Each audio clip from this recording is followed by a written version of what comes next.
भारत विकसित होने के रास्ते पर चल पड़ा है। इस विकास का सबसे मजबूत पिलर हमारा पूर्वी भारत है। पिछले 10 साल में बीजेपी सरकार ने जितना पूर्वी भारत पर खर्च किया है, उतना पिछले 60-70 साल में नहीं हुआ था। एक कुछ बच्चे, जरा एसपी जी और कैमरामैन, ये कुछ बच्चे बहुत बढ़िया बढ़िया तस्वीर बना के लाए हैं। इधर भी एक बेटी कब से खड़ी है, जरा ले लीजिए। आपने एड्रेस लिखा है पीछे? अपना नाम एड्रेस लिख देना, मैं आपको जरूर चिट्ठी भेजूंगा।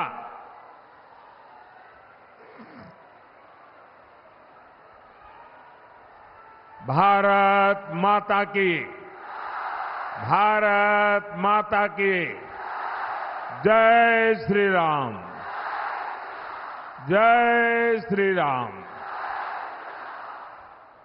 आप देखते हैं, जब से आपने मुझे सेवा करने का मौका दिया, हमने रेलवे, एक्सप्रेसवे, वाटरवे, एयरपोर्ट, हर तरह से पूर्वी भारत में कनेक्टिविटी बढ़ाने के लिए काम किया है। कनेक्टिविटी और इंफ्रास्ट्रक्चर पर ये निवेश पूर्वी भारत में रोजगार और स्वरोजगार के भी नए मौके बना रहा है।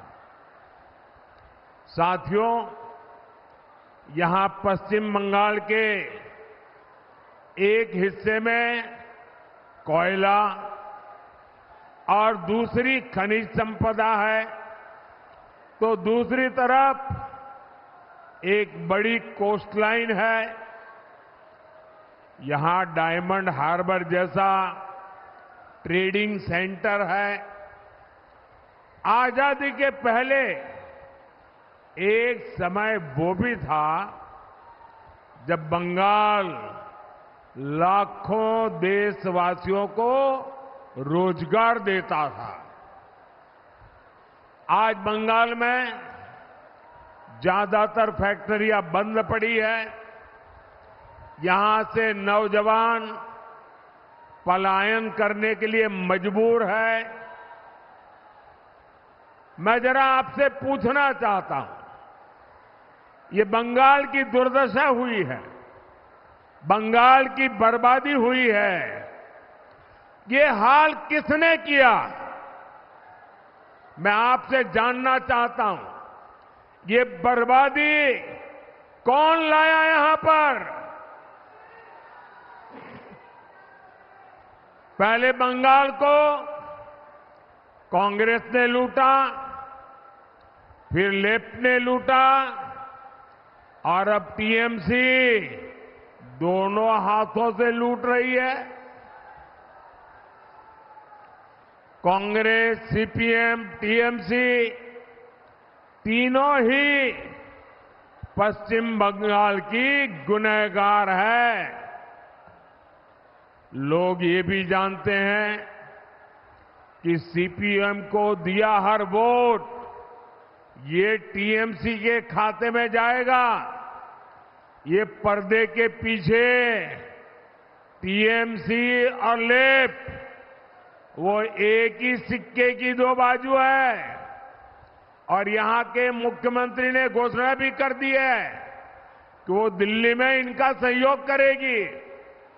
इसलिए अब बंगाल पर्दे के पीछे चलने वाले सारे खेल समझ चुका है, और इसलिए पश्चिम बंगाल हर कोने से एक ही आवाज आ रही है, फिर एक बार, फिर एक बार, फिर एक बार, फिर एक बार, आभार एक बार, आभार एक बार, आभार एक बार।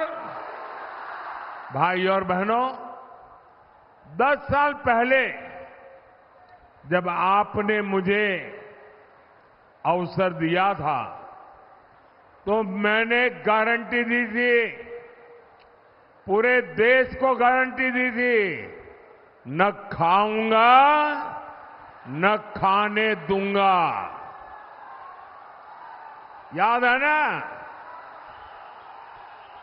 मैंने केंद्रीय स्तर पर 10 साल में एक भी घोटाला नहीं होने दिया। अब मोदी देश को और पश्चिम बंगाल को खास एक और बड़ी गारंटी दे रहा है। मोदी की गारंटी है, पहले मैंने गारंटी दी थी, न खाऊंगा न खाने दूंगा। अब मेरी गारंटी है, जिसने खाया है उससे बाहर निकालूंगा और जिसका खाया है उसको मैं लौटाऊंगा। ये मोदी की गारंटी है। टीएमसी के नेताओं के पास भी ये जो नोटों के पहाड़ निकले हैं, एक एक रुपये का हिसाब होगा। जिसका लूटा है उसको वापस कैसे मिले, इसके लिए मैं कानूनी रास्ते बना रहा हूं। अब तक लगभग 17,000 करोड़ रुपया, ये आंकड़ा याद रखेंगे, जो लोगों से लूटा गया था, ऐसे 17,000 करोड़ रुपया उन लोगों को मैं वापस दे चुका हूं, लौटा चुका हूं। बंगाल में भी आपका लूटा हुआ धन आपको वापस मिले, मैं उसके लिए पूरी कोशिश कर रहा हूं। इंडी वाले गरीब और मध्यम वर्ग की कमाई का एक्सरे करने की बात करते हैं। अब मोदी इन भ्रष्टाचारियों की, काले धन की, गंदी कमाई की, अब मैं उसका एक्सरे निकालूंगा।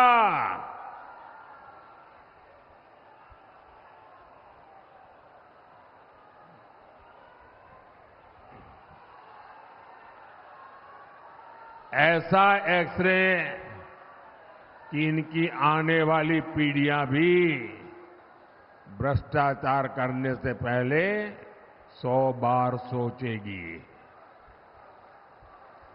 भाई और बहनों, टीएमसी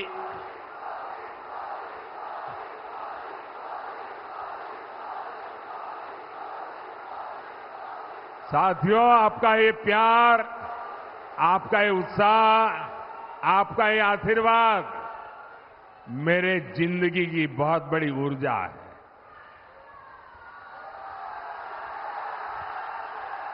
मैं देख रहा हूं यहां आपके पास खड़े रहने की जगह नहीं है। बारिश के कारण तकलीफ हुई कल, और आज इतना बड़ा कार्यक्रम कर रहे हैं आप। लोग छत पे खड़े हैं, और अभी मैं हेलीपैड से आया, 3.5 किलोमीटर दोनों तरफ ऐसी ही भीड़ थी, बड़ी मुश्किल से। यानी ये प्यार, ये उत्साह, मैं आपका ये कर्ज है ना, वो बंगाल का विकास करके कर्ज चुकाऊंगा मैं। भाइयों और बहनों, टीएमसी और इंडी गठबंधन को आपके विकास से कोई मतलब नहीं है। इनकी सबसे बड़ी प्राथमिकता है अपने वोट बैंक का तुष्टीकरण। देश में संविधान संविधान संविधान, तानाशाही तानाशाही तानाशाही, ये रात दिन चिल्लाने वालों की जमात, ये जो जमात है ना, वो पश्चिम बंगाल में क्या हो रहा है जरा यहां आकर देखो, आपकी बोलती बंद हो जाएगी। बंगाल में टीएमसी ने ओबीसी को जो धोखा दिया, उसकी कलाई कोर्ट ने खोल दी है। कलकत्ता हाई कोर्ट ने कहा है कि 77 मुसलमान जातियों को ओबीसी घोषित करना ये गैर कानूनी है, असंवैधानिक है, संविधान के खिलाफ है। यानी टीएमसी ने लाखों ओबीसी नौजवानों का जो हक मिला था उनको संविधान ने दिया था, बाबा साहब आंबेडकर ने दिया था, देश की पार्लियामेंट ने दिया था, वो ओबीसी का जो हक था रातों रात ये वोट जिहाद वालों को मदद करने के लिए इन्होंने लूट लिया है। और आप देख रहे हैं कि कोर्ट के इस फैसले का उसके बाद ये टीएमसी की सीएम क्या क्या बोल रही है, उनका क्या रवैया है, मैं तो हैरान हूं। यहां के जजों की नीयत पर सवाल उठाए जा रहे हैं, हमारी न्याय व्यवस्था पर सवाल उठाए जा रहे हैं, हमारी न्यायपालिका पर सवाल उठाए जा रहे हैं। मैं जरा टीएमसी वालों से पूछना चाहता हूं, अब क्या जजों के पीछे भी अपने गुंडे छोड़ दोगे क्या? पूरा देश देख रहा है कि कैसे टीएमसी बंगाल में न्यायपालिका का गला घोंट रही है। साथियों, टीएमसी से सच बर्दाश्त नहीं होता। जो कोई भी टीएमसी के गुनाह सामने लाता है, टीएमसी उनको टारगेट करती है।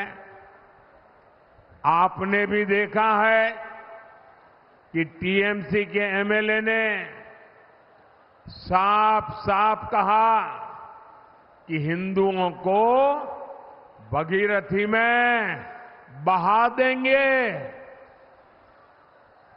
इस पर बंगाल के संतों ने टीएमसी को रिक्वेस्ट की कि जरा आप अपनी गलती सुधार लीजिए, और बड़ी नम्रता से रिक्वेस्ट की। लेकिन टीएमसी ने हमारे संत समाज को ही धनाधन गालियां देना शुरू कर दी। अब रामकृष्ण मिशन, इस्कॉन, भारत सेवाश्रम संघ, ये ऐसी महान संस्थाएं हैं, दुनिया में उनकी प्रतिष्ठा है, उनके संतों को अपमानित करना,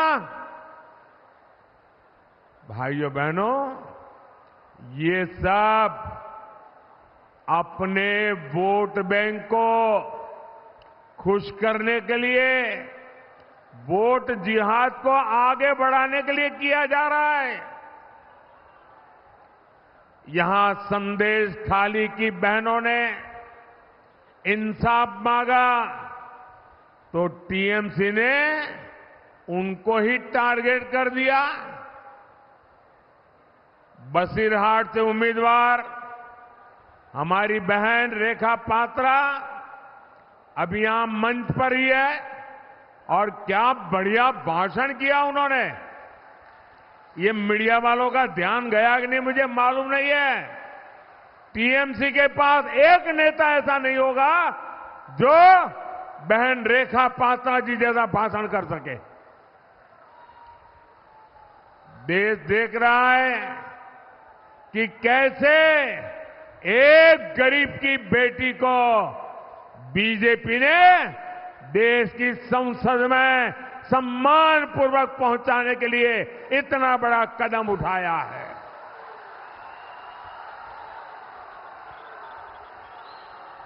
और मुझे विश्वास है ये एक पवित्र कार्य है। ये नारी शक्ति के सम्मान की लड़ाई लड़ रही है।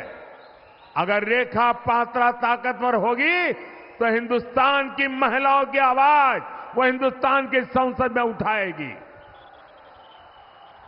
मैं उनके साहस की, उनकी हिम्मत की सराहना करूंगा।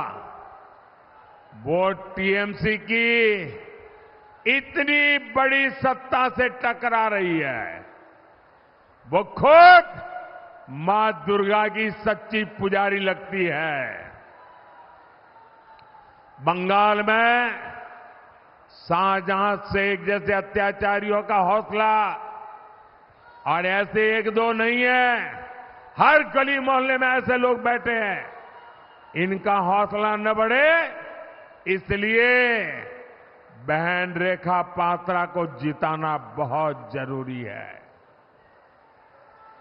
साथियों, मां माटी मानुष की बात कहने वाली टीएमसी ने मां को भय दिया है, माटी का अपमान किया है। यहां तक कि महिला एमएलए जो टीएमसी के अंदर गुंडागर्दी के खिलाफ बोलती है, उनको भी टारगेट किया जा रहा है। मैं पश्चिमी मेदिनीपुर में केशपुर की माताओं बहनों का एक वीडियो देख रहा था। वो भी टीएमसी के गुंडों से बचाने की गुहार लगा रही है। ऐसी टीएमसी को अपने वोट की ताकत से सजा देना बहुत जरूरी है। साथियों, तुष्टीकरण की राजनीति के कारण, अपीसमेंट की पॉलिटिक्स के कारण टीएमसी ने सीएए के खिलाफ भी झूठ फैलाया है। सीएए के खिलाफ झूठ, पहले सीएए को रोकने की कोशिश की, मोदी डरा नहीं, मोदी झुका नहीं। मोदी ने कहा मैं सही समय देख करके ले आऊंगा, मैं लाया। अब उनको हाथ पैर पछाड़ रहे हैं। पहले कहते थे लागू नहीं करूंगे, लागू हो गया। यहां के लोगों को नागरिकता मिलने लगी। अब वो झूठ फैला रही है, भ्रम फैला रही है। लेकिन आज पूरा देश देख रहा है, सैकड़ों शरणार्थियों को नागरिकता मिल चुकी है।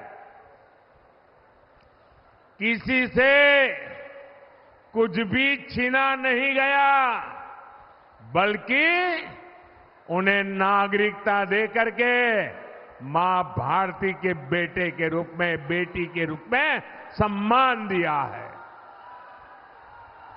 इसलिए मतवा साथियों को भी मैं आज यहां आया हूं तो बहुत बहुत बधाई देता हूं।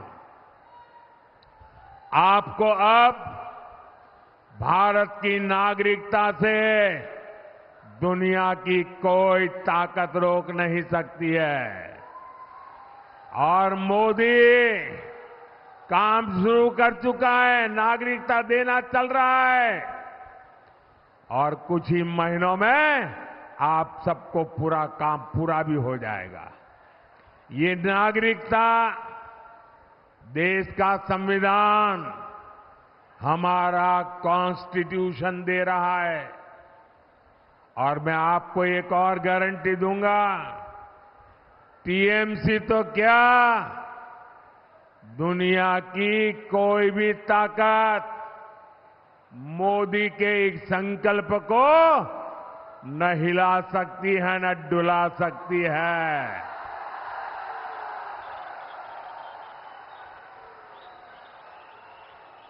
और न ही कोई रोक सकता है। भाई और बहनों, विशेष रूप से हमारी माताओं बहनों को सशक्त करना, ये मोदी की प्राथमिकता है। तभी तो मोदी आज गरीबों को पक्का घर दे रहा है, और वो भी महिलाओं के नाम पक्का घर दे रहा है।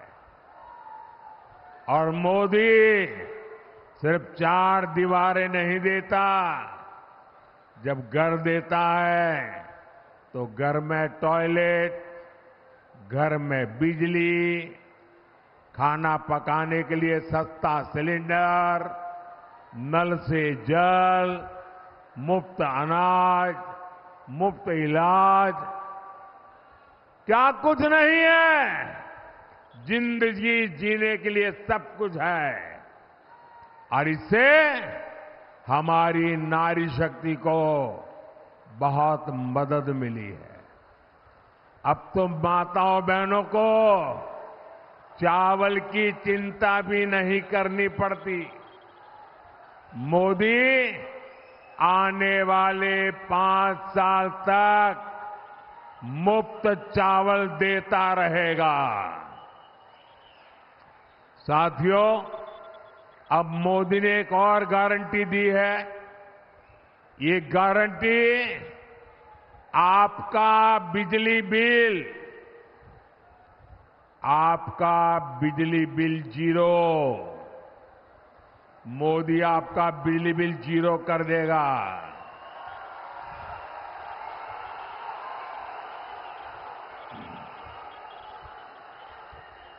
और बिजली बिल जीरो करने के लिए योजना क्या है? पीएम सूर्य घर मुफ्त बिजली योजना शुरू की गई है। इसमें अप्लाई करने वाले परिवार को अपने छत पर सोलर पैनल लगाने के लिए मोदी सरकार 75,000 रुपया देगी। हर घर के लिए 75,000 रुपये।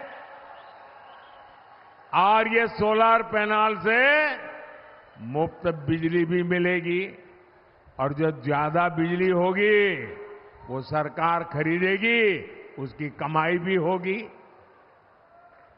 साथियों, मोदी हर आयु के लोगों की चिंता कर रहा है।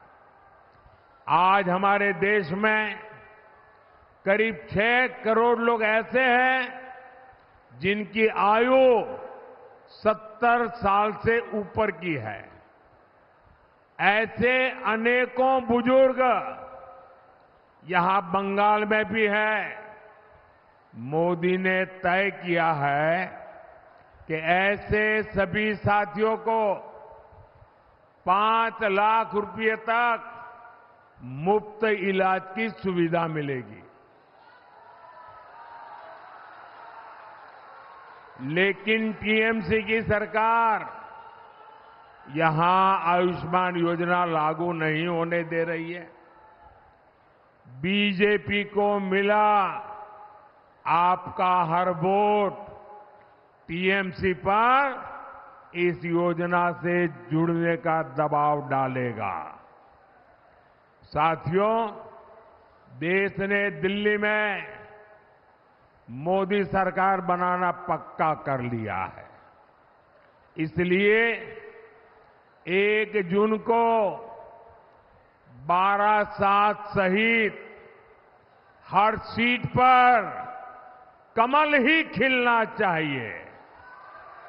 खिलेगा, घर घर जाएंगे, मतदान कराएंगे। बारासात से हमारे साथी स्वपन मजूमदार, उनको भारी वोटों से जिताकर भेजना है। बसीरहाट से बहादुर बेटी बहन रेखा पात्रा जी को भी आपको ज्यादा से ज्यादा वोटों से जिताना है। इनको मिला हर वोट कमल के निशान पर बटन दबाएंगे ना, तो वो कमल सीधा सीधा दिल्ली में मोदी के खाते में जमा हो जाएगा। और इसलिए मोदी को मजबूत करने के लिए इन दोनों को विजयी बनाइए। 4 जून 2024 ये तारीख भारत का भविष्य तय करने जा रही है। 4 जून नरेंद्र मोदी हिंदुस्तान के प्रधानमंत्री नहीं रहेंगे।